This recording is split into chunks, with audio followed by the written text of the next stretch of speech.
자, 이제 기브온이 이제 투항을 했었죠. 자, 기브온이 투항을 했고 여호수아는 조금 이제 어, 그 사기치고 이제 좀 그랬었으니까 어, 안 받아줘도 되는데 긍휼한 마음을 가지고 하나님의 마음을 가지고 그들을 받아줬습니다. 그들을 받아줬는데 이제 기브온까지 투항했다라는 소식이 그 동네에 쫙 이제 퍼졌어요. 그러니까 이제 가나안 연합군이 생겼습니다. 이건 당연한 일이거든요. 한 나라가 이제 계속 강해지면 그 다음에 거기에 이제 투항을 하면서 사람들이 이제 세력이 붙으면 당연히 거기에 붙지 않고 싶은 사람들이 또 세력을 또 모으는 거죠. 그래서 그들이 이제 연합군을 만들고 기브온을 치는 겁니다. 이스라엘이 치는 것이 아니라 기브온을 치는 겁니다. 그런데 이제 본문은 여호수아가 기브온을 구하는 겁니다. 기브온을 정말 자신의 백성으로 생각하고 어떻게 하든 그들을 살리려고 하고 어떻게 하든 그들을 붙잡으려고 하는 그런 맥락의 말씀입니다. 여호수아가 기브온하고 약속을 한 거잖아요. 어쨌든 간에 기브온이 자신들을 속였고 자신들의 정체를 알리지 않은 상황에서 왔지만 기브온 그 여호수아가 그들을 받아줬고 이제 약속을 한 거예요. 우리가 너를 보호할 것이다. 그리고 기브온은 이제 주인으로 삼은 거예요. 그래서 기브온은 주인으로 삼고 이제 이스라엘의 그 종처럼 이제 살기를 그래도 자신들의 안전이 보호된 것을 기뻐하면서 이제 그러한 관계가 이제 시작이 된 겁니다. 근데 여러분 성경에는 특별히 여호수아에는 계속해서 등장하는 문장이 있는데 그것은 뭐냐면 여호와께서 싸우신다라는 문장입니다. 여호와께서 싸우신다. 내가 너의 싸움을 싸워준다. 내가 너를 대신해서 싸운다. 그래서 성경은 우리에게 핵심적으로 가르치시는 주제가 있는데 그건 뭐냐면 하나님이 주인 되시는 것이다. 하나님이 주인 되시는 것.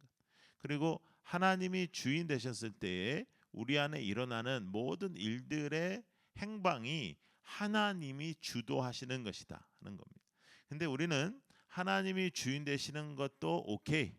하나님이 전지전능하신 능력으로 행하여 주시는 것도 너무 좋은데 하나님의 뜻만 일어나는 것보다는 내 뜻도 거기 잘 이루어져 가지고 하나님이 잘 소원을 풀어주는 것을 원하는데 그거는 이제 기독교가 아닌 겁니다. 이제 그렇게 가면 그건 기독교가 아니에요. 기독교는 하나님의 뜻이 이루어지는 것입니다.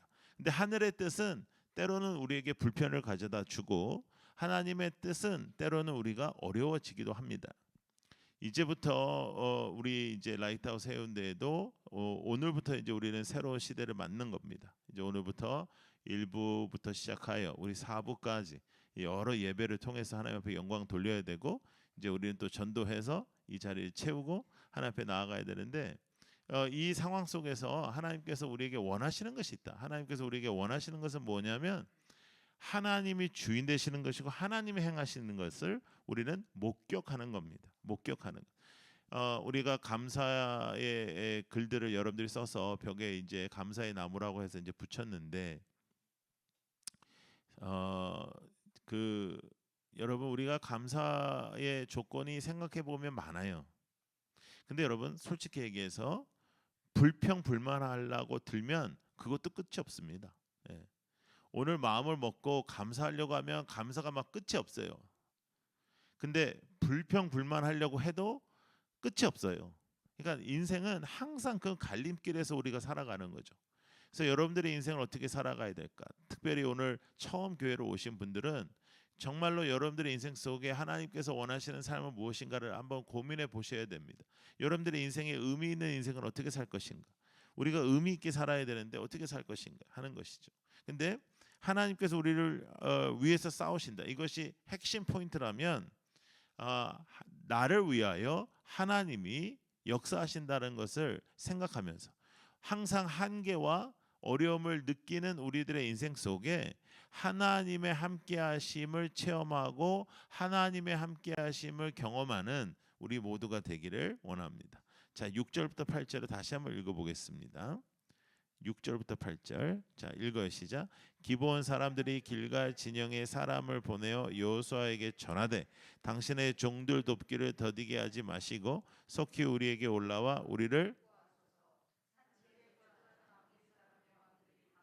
우리를 치나이다 하매 여호수아가 모든 군사와 용사와 더불어 길갈에 올라가니라. 그때에 여호와께서 여호수아에게 이르시되 그들을 두려워하지 말라. 내가 그들을 내 손에 넘겨 주었으니 그들 중에서 한 사람도 너를 당할 자 없으리라 하신지라 그랬어요. 자, 여기에 길갈이라는 곳이 나옵니다. 여러분, 여호수아를 지금 저와 함께 이렇게 공부해 오면서 길갈이라는 장소는 의미가 있다라는 것을 여러분들이 기억하실 거예요. 요단강을 건너서 그것을 기념하여 돌을 모아 기념비를 세운 것이 길갈이고, 또 여호와의 군대 대장을 여호수아가 만난 곳도 길갈이고, 또 할례와 유월절을 지켰던 곳도 길갈입니다.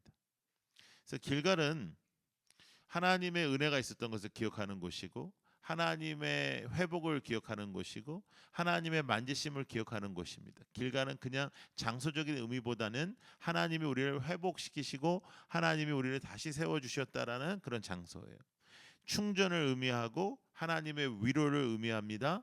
재정비를 의미하고 하나님의 회복을 의미하는 곳입니다. 재정비가 필요하죠. 우리 인생에 재정비를 하나님 시켜주시는 겁니다. 우리의 인생에 재정리가 필요하죠. 정리도 하나님 시켜주셔야 돼요.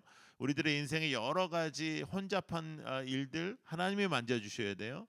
우리의 인생 속에 어려운 일들 하나님 만져주셔야 돼요. 근데 그 길갈이한 것이 그것을 의미하는 것입니다. 그거를 우리가 통틀어서 뭐라 그래요? 은혜라고 하죠. 은혜.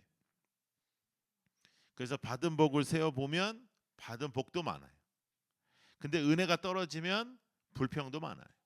그럼 어떻게 살겠냐? 여러분, 인생을 불평과 불만 속에 살겠냐, 감사와 은혜 속에 살겠냐? 이거는 초이스예요. 초이스. 여러분들의 선택이라고요. 여러분들이 선택을 해야 돼. 의지적으로 여러분들의 마음을 먹어야 되는 겁니다. 모든 것이 은혜다. 우리가 찬양하는 거 하는데 모든 것이 은혜인 사람이 있고 모든 것이 불평인 사람도 있어요. 이것은 모든 사람에게 동일하게 선택되지 않아요. 그래서 항상 어둡고 또 부정적이고 그런 사람도 있고, 그 사람의 실제적인 상황 때문에 그런 거 아니에요. 상황이 어려워도 굉장히 감사가 넘치는 사람도 있고, 우리가 볼 때 상황이 좋아도 아무리 상황이 좋아도 그 안에서 불평거리를 찾으려면 끝도 없어요. 그게 이 세상이거든요. 그래서 하나님께서 우리에게 원하셨던 것이 있는데 그게 뭐냐면 은혜의 자리를 기억하고 앞으로도 은혜 주실 것을 감사하는 겁니다. 그래서 은혜의 자리를 기억하는 것은 매우 중요해요. 은혜의 자리를 기억하고 감사하고, 그러니까 지나온 길을 감사하고 앞으로 행하실 일을 감사하는 것, 이게 신앙의 핵심입니다. 그렇게 살아야 기쁨이 있는 거예요. 그렇게 살아야 회복이 있는 거예요. 하나님이 여호수아와 함께 한다는 말씀을 주셨지만, 여러분 지금 이 이스라엘은 전쟁을 치러야 됩니다. 여러분, 전쟁은 보장된 게 없어요. 전쟁은 보장된 게 없어요. 러시아 봐요. 그냥 며칠이면 끝날 줄 알고 들어갔다가 지금 난리도 아닙니다. 지금 지고 있어요. 예. 근데 얼마나 그 자신의 그 모습이 그런지 쉽게 빼지도 못하고 화들짝 하고 빼버리면은 좋을 텐데 그것도 못하고 이제 싸우자니 생각보다 센 거라요. 예, 그러니까 전쟁은 보장된 게 하나도 없는 거예요. 우리들의 인생과 똑같아. 우리의 미래는 보장된 게 하나도 없어요. 지금 여러분들이 어려움을 겪고 있어요. 그 어려움이 계속되지 않아요. 지금 여러분들이 평탄함이 있습니까? 평안함이 있습니까? 그것도 계속되지 않아요. 미래는 보장된 게 없는 겁니다. 여리고에서는 승리했는데 작은 아이성에는 패배했거든요. 하나님과 함께 할 때 승리했을 때는 기쁨이 있었고, 자기들의 힘으로 싸우려고 할 때 패배할 때는 절망했어요. 그게 인생입니다. 하나님이 함께 하실 때 승리한다는 것을 알면서도 하나님이 함께 한다고 착각하는 나의 결정들이 있어요. 이스라엘이 아이성에 올라갔을 때 자신들이 그렇게 생각해서 올라갔지만 하나님과 떨어진다고 생각했을까요? 하나님하고 자기는 떨어진다, 하나님을 대적한다라고 생각은 안 했을 거란 말이죠. 그런데 그 안에서 패배가 이루어졌어요. 그래서 우리의 소망을 어디에다 붙잡고 사느냐는 굉장히 중요한데, 우리의 소망은 하나님이 우리의 소망인 겁니다. 근데 길갈은 뭐냐면, 길갈은 하나님이 나와 함께 하신 것을 기억하고 또 나와 함께 하실 것을 감사하는 것입니다. 감사의 핵심은 뭐냐면, 하나님이 여러분들과 함께 하심을 기억하고 그 기억대로 하나님이 앞으로도 함께 하신다는 거예요. 하나님이 싸우시는 거예요. 이 전쟁은 사실은 무슨 그 전쟁의 어떠한 무슨 작전으로 이긴 게 아니고, 여기 성경에 써 있잖아요. 우박이 내려가지고 우박으로 더 많이 죽었다. 그러니까 하나님이 내가 대신 싸워준다고, 진짜 대신 싸워준다고 했는데 인간들은 그것을 잘 믿지 못하는 거예요. 잘 믿지 못하면 불안해지는 거예요. 불안해지면은 항상 잘못된 선택을 한다니까요. 여러분, 불안할 때 하는 선택들은 대체적으로 잘못된 선택들이에요. 하나님을 믿고 하나님을 신뢰하고 하나님 앞에 나아갈 때 하나님께서 함께 하시면 우리가 붙잡고 살아가는 것입니다. 이게 신앙의 가장 핵심이에요. 하나님을 믿으면 밥 주냐? 뭐 하나님 잘 믿으면 밥 주냐? 밥 주죠. 하나님이 밥만 줘요. 다 주죠. 예? 밥 주죠. 하나님 밥 줍니다. 예. 우리가 먹는 밥은 다 하나님한테 나온 겁니다. 예.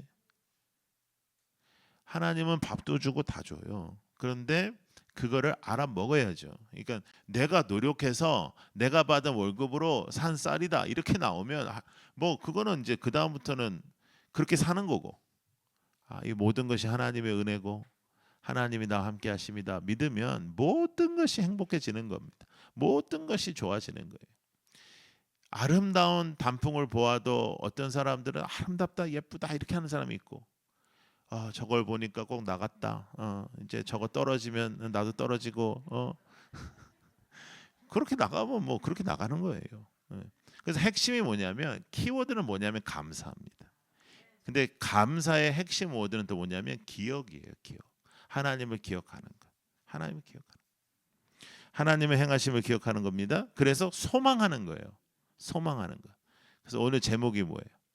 감사. 그다음에 뭐라고 썼어요 제가? 소망을 향한 기대. 소망하고 기대하는 거예요. 하나님 앞에 소망하는 거예요. 하나님의 뜻이 이루어지기를. 그리고 기대하시는 거예요. 하나님을 기대하는 거예요. 하나님을 기대하면서 살아가는 여러분들 되기를 원합니다. 그게 감사의 핵심입니다. 어떻게 감사하냐? 내 상황이 이렇다. 아니, 소망하는 거예요. 앞으로 하나님이 어떻게 하기.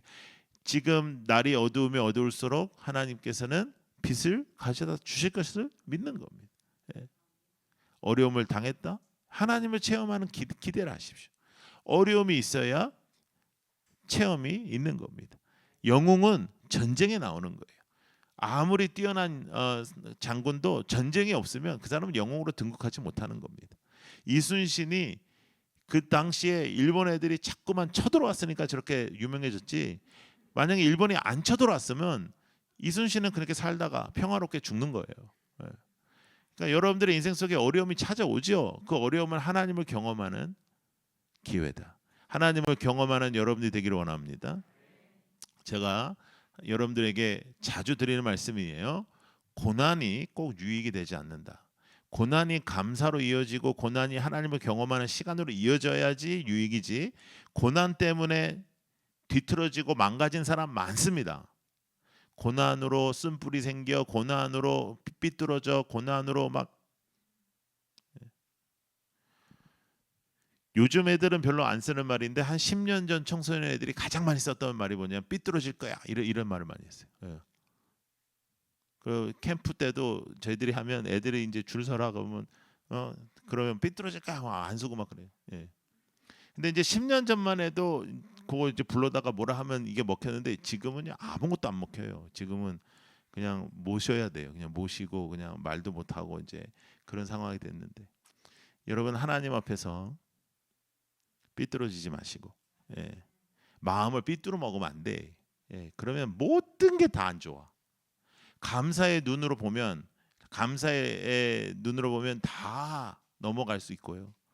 그 다음에 삐뚤면 인생 고달픈데 자기가 제일 고달파요. 근데 그건 초이스입니다. 내가 선택한 거예요. 내가 불행을 선택한 거예요. 그래서 말이 나오는 것마다 다 삐뚤어. 그러면 주위에 누가 붙겠어요? 커피 한 잔이라도 마시고 싶다고 누가 하겠어요? 삐뚤 얘기 들은 건 한두 번이지 계속 누가 들어줘요? 그래서 여러분들의 삶 속에 하나님이 우리를 책임지신다는 것을 믿으십시오. 자, 길갈은 소망하는 곳이에요. 재정비하는 곳이에요. 여러분들의 인생은 지금 재정비해야 돼. 지금 연말이잖아요. 제가 이번 주 수요일 날 연말 시간을 어떻게 보내는지에 대해서 설교할 거예요. 정말로 중요한 게 뭐냐면 재정비거든요. 재정비인데 재정비를 어떻게 할까? 연말을 어떻게 보낼까? 은혜의 자리를 기억하고 은혜의 자리에서 하나님 앞에 감사하는 것, 감사하는 힘이 있어요. 여러분, 제가 제비 사진 하나 보여드릴게요. 이게 제비 엄마가 제비 새끼한테 먹이를 주는 장면입니다. 자, 새끼들만 한번 보여드릴게요. 저렇게 입을 벌려요. 네, 자, 그 전 거 첫 번째 사진 띄워놓으세요. 네, 이렇게 해보세요. 저렇게 어미가 새끼들한테 하루에 몇 번 하시는지 아세요? 350번을 옵니다. 350번. 그 2분에서 3분 사이, 2분에서 3분마다 온다는 얘기. 그런데 저 새끼들 중에 누구한테 먹이를 주냐면요, 입을 가장 크게 벌리는 사람, 입을 가장 크게 벌리는 새, 그리고 소리를 가장 크게 내는 새. 우리 같으면 이제 차례대로 줄 것 같잖아요. 예. 근데 소리를 가장 크게 내는 새, 입을 가장 크게. 나는 더 놀라운 건 뭐냐면 이거를 그 앞에서 연구하고 관찰하면서 세는 사람. 한 번 왔네, 두 번 왔네, 세 번 왔네, 네 번 왔네. 아, 너무 대단한 것 같아요. 이 조류학자가 했겠죠. 예. 여러분, 하나님이 우리를 먹이신다고요. 하나님 우리 먹여요. 350번 제비도 350번 하는데, 하나님은 항상 자연을 통해서 우리에게 가르쳐 주신 거거든. 계절을 통해서도 우리에게 가르쳐 주시고 연말 연시를 통해서도 우리에게 가르쳐 주시고 하나님 우리에게 가르쳐 주시는데, 하나님 우리 먹여요. 예? 제비도 먹이는데, 예? 제비도 자기 새끼 위해서 350번을 날르는데, 그런데 누가 먹겠냐 할 때 하나님 앞에 입을 크게 벌리고 하나님이 먹여주실 것을 믿고 하나님 앞에 감사하는 거죠. 입을 크게 벌린다는 건 소망하는 거예요. 입을 크게 벌린다는 건 기대하는 거예요. 입을 크게 벌린다는 건 하나님밖에 없다는 거예요. 그리고 소리를 지른다는 거는 하나님 앞에 외치는 거예요. 하나님, 저는 하나님 없이는 못 살아요. 하나님이 안 주면 난 죽어요. 하나님이 안 주면 난 못해요. 이거잖아요. 예. 여러분, 오늘 여러분들이 교회에 처음 오셨다면, 그리고 여러분들이 아직 신앙생활을 잘 하고 있지 않다면, 그건 기존 신자들도 마찬가지고, 여러분들 인생 속에 재정비가 이루어져야 된다면 누구를 향하여 입을 벌리겠냐, 이걸 오늘 결정하는 거예요. 사람을 향해서 입을 벌릴 수는 없잖아요. 사람 믿어봤잖아요. 네?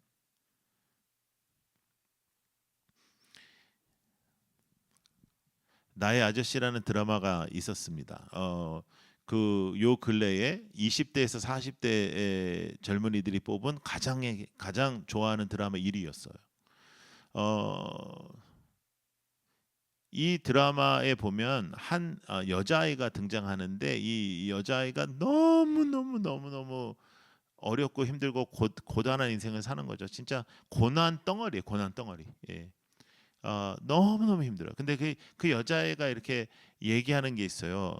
사람들이 나한테 잘 안 해준 줄 알아요. 사람들이 나한테 잘해줘요. 그런데 한 번 잘해줘요. 어떤 사람은 2번 잘해줘요. 어떤 사람은 4번까지 잘해줘요. 근데 4번 이상 잘해준 사람은 없대요. 3번, 4번 자기한테 잘해주면서 그 사람들이 자기가 착하다고 생각한대. 근데 4번 이상 자기한테 잘해준 사람이 없는데 4번 이상 잘해준 사람이 등장하는 겁니다. 그게 아저씨예요. 나의 아저씨. 그 모든 일들이 이제 여러분들이 뭐 보셨던 분들도 계시고 안 보셨던 분들도 계시겠지만, 왜냐면 말씀만 보시는 분도 계시니까 우리 성도들 중에. 예. 근데 이 드라마가 이제 전개가 되고 마지막에 이 여주인공이 새로운 삶을 걷게 돼요. 새로운 삶을 걷게 되고 그 모든 일에 이 아저씨라는 인물이 있는데 마지막에 만난 장면이 있어요. 마지막에 만난 장면. 요런 장면입니다. 근데 이 마지막에 만난 장면인데 걔한테 직접 말하는 건 아닌데 서로 이렇게 대답하는 그런 드라마니까 서로 생각으로 대답하는 건데 이렇게 말해요. 편안함에 이르렀니? 편안함에 이르렀나? 이렇게 물어봐요. 편안함에 이르렀나?